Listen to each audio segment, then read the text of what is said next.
څه شو پرنسپل دی بهر ولاړ دی ځواني نصیب شه ما ښه خو یې دباو کړی دی که داسې مې دباو کړی دی چې داسې بس ایجوکیشن والا مې دباو کړي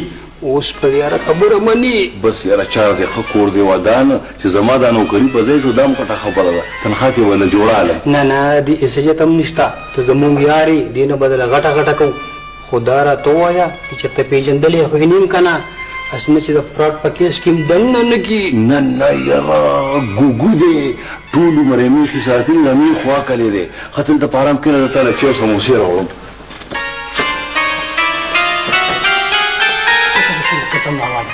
ځواني دې نصیب شه ډېر په مصیبت باندې مې په 10,000 روپۍ راځه داسې دا خو په کم یو میخه شوه دا خو ډېرې ملا ځواني دې نصیب شه غرقېدې ډوبېدې جیل تتلې سکول دې بندېدو بدنامېدې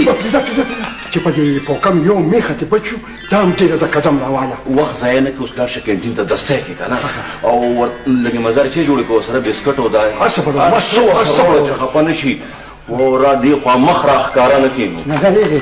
خو دې لاستي بورکه کې به درته ګرځم را ګرځم خو دې سړي نه مې خلاص کا بس دا یې 350 نمبر چینل ته رالېږم دلته په لنډه ورځم